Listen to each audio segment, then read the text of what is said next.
বিসমিল্লাহির রহমানির রহিম। আমরা জানেন ব্রিটেনে বেশ কিছুদিন আগে সাধারণ নির্বাচন অনুষ্ঠিত হয়েছে।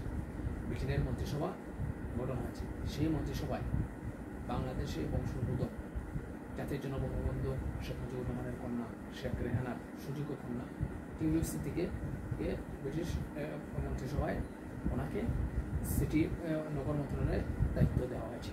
এবং এই বৃহত্তর সিলেটের আরেকজন কৃতি সন্তান তিনি রোশনার আলী, যিনি 5 বারের সংসদ সদস্য নির্বাচিত হয়েছেন, ওনাকে স্থানীয় সরকার মন্ত্রণালয়ের দায়িত্ব দেওয়া হয়েছে। বাংলাদেশের ইতিহাসে এই প্রথম বাংলাদেশের বংশোদ্ভূত দুজন ব্যক্তি ব্রিটেনের মন্ত্রিসভায় স্থান পেয়েছেন। আমি আমার অবস্থান থেকে তাদের দুজনকে অভিনন্দন ও শুভেচ্ছা জানাই। আমরা আশা রাখি যে ব্রিটিশরা আমাদেরকে 200 বছর সাথে শাসন করেছে, সেই ব্রিটিশদের মন্ত্রিসভায় আমাদের দুজন মন্ত্রিসভা অন্তর্ভুক্ত হয়েছেন, সেটা আমাদের জন্য অত্যন্ত গৌরবজনক বিষয়।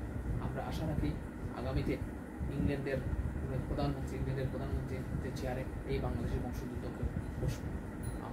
এবং যেদিন এই চেয়ারে বসবে কেউ বাংলাদেশের বংশোদ্ভূত কেউ, তখনই হবে ব্রিটিশদের বিরুদ্ধে আমাদের নির্মম প্রতিশোধ।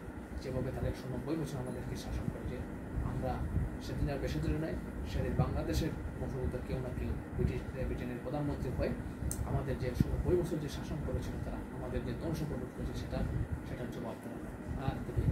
এই প্রত্যাশা রেখে শেষ করলাম। ধন্যবাদ সবাইকে।